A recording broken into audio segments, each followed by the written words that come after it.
Guys, I want to take you into something really raw today. And when I say raw, I mean really raw. This weekend, we had a family get together and my estranged daughter was present. I tried to talk to her there and she wouldn't talk to me back. So I reached out to her. Actually, I'd reached out to her previous throughout the week to that day, but I also reached out to her afterwards. And just to give you a little bit of background on this, for 10 years now, she's been pulling herself away from our family, pulling herself away from me, from her mom, and the values that we were attempting to build into her life. And don't get me wrong, she's made some choices I really don't agree with. And every time that I reach out, it feels like she pushes even harder in that opposite direction. But this time, guys, I thought things were starting to turn around a little bit. I felt like there might be hope. We started to talk and we were communicating on a level that we haven't in a long time. And then something triggered and I got slammed with a flood of hate-filled rants. And you know me, guys, I haven't held any of this back. Some of it was painfully true about who I used to be, about words that I spoke long ago that I still regret to this day. But other things were complete fabrications. They were distorted and twisted versions of me that they weren't even real. But at the end of the day, it crushed me. It crushed me that she thought this way about me. And it ruined the rest of my weekend. Sunday, I sulked around the house. I wasn't myself. My wife didn't get the best of me. The people who were in my home didn't get the best of me. And I was stuck inside my own head, replaying those words over and over and over again. And I was letting that venom take root in my life. And the truth is that it stole the life out of me that day. And today I flew out to go see a client, but I had a friend remind me of a story about another parent who lived with that same pain inside. And this parent didn't give up. And it's the story of Saint Monica and her son, Saint Augustine. And it jolted me awake because it reminded me of who I am today. And more importantly, of who God is. Leaders are not born in a womb. They are forged through heat, pressure, and a whole lot of sweat. The Fire Forged Leader podcast serves the audience through exploring leadership at work, in the community, and with the family, using a practical perspective and real-life experiences from the host, Steve Baumgartner, and his guests in The Forge. Now, it's time to enter the Forge with the Fire Forged Leader. Many people know the name of St. Augustine. He was one of the greatest theologians in the history of the entire church. But many people don't know how far away from God he really was before his conversion. Augustine was brilliant. He was also gifted in rhetoric. He was a very ambitious person. He wanted recognition, fame, and career advancement.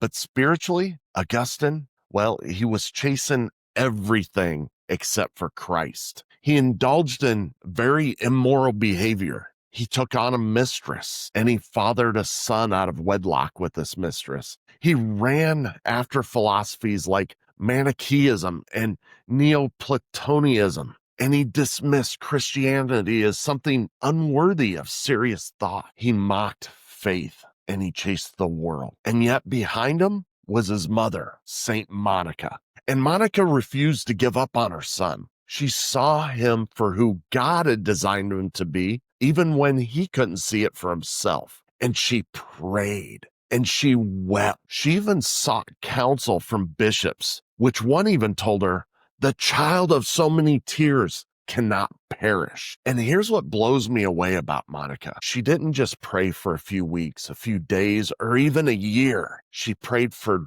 decades, and she prayed throughout city after city, and through cities and through philosophies, through rejection after rejection, until finally, one time in Milan, through the influence of St. Ambrose and through the weight of these prayers from his mother, Augustine's heart finally was softened. And in the year 386 AD, Augustine surrendered himself to Christ. And the next year he was baptized. And from that moment forward, this rebel who we all knew became the saint, this great theologian. The worldly son became one of the church's great. When my friend reminded me of that story today, it hit me hard. And here's what I realized.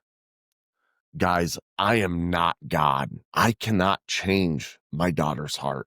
I cannot argue with her back into a relationship. I cannot guilt, I cannot manipulate, and I cannot reason her into believing what I believe. That's not my role. It's God's. Another thing that I learned is prayer is more powerful than control. Monica shows us that prayer, it's not passive. It's the greatest act of warfare that us parents can do. I can take all of this with my daughter, and rather than engage with that venom, I can lay my daughter at the foot of that cross, our relationship at the foot of the cross. And Jesus can do indefinitely more with her life than I could ever imagine through my strength. But what I can do is, and what I must do is I must lead myself even through this pain. Sunday, I let my emotions win. I was sulking. I shut down. And even though I kept my words in the right place with my daughter, I didn't treat everybody else correctly. And I robbed my wife, I robbed my family, and I robbed my mission of the man that I'm called to be. But Monica didn't quit. And if she can persist through decades of rejection, I can persist through one hard weekend and across decades as well. The other thing that I learned is hope is never lost. Augustine didn't turn overnight. It took decades, but he did turn. And my story isn't over yet. My daughter's story isn't over yet.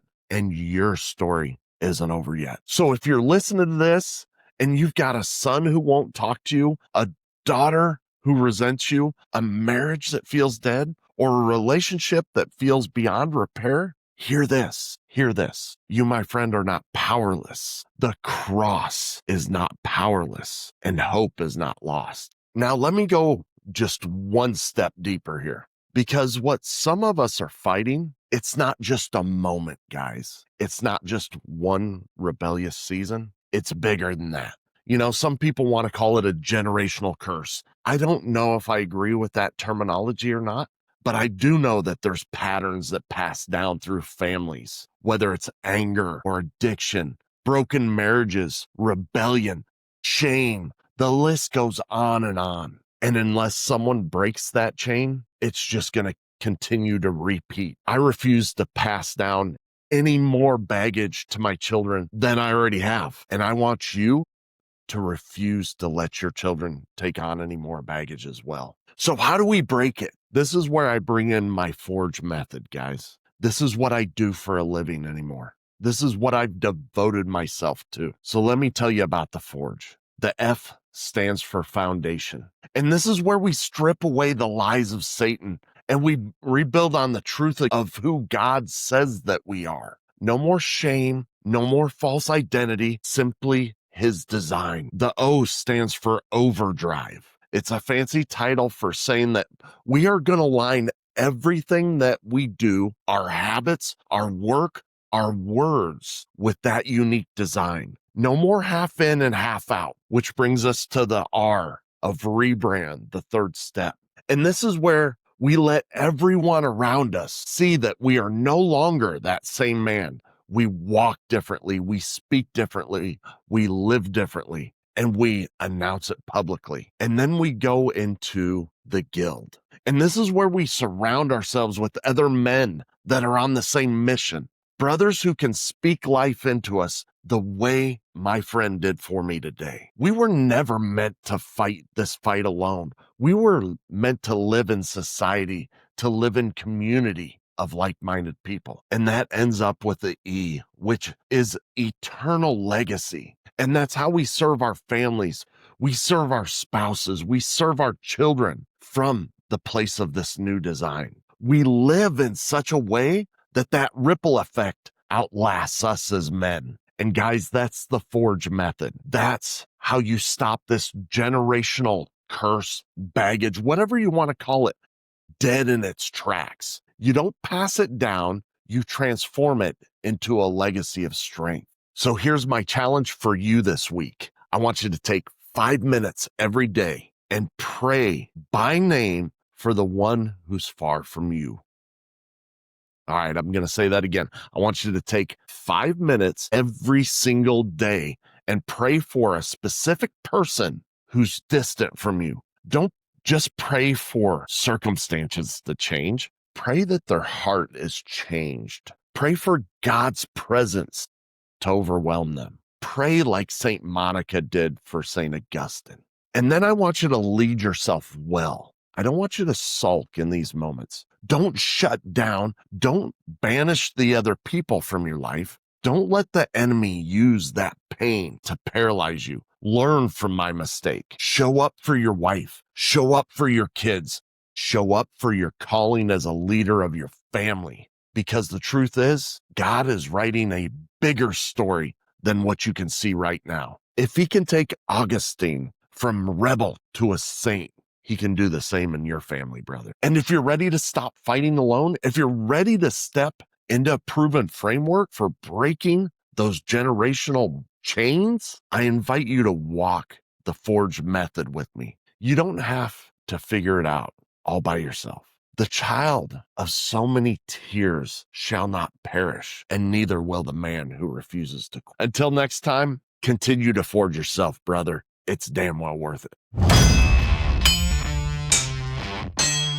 You have just experienced the heat and pressure of the Forge.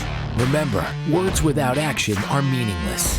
Now, after the heat of the Forge, shape your thoughts, quench your brain, then put your new tools to use, adding to your leadership. Tune in next week for more lessons from the Forge.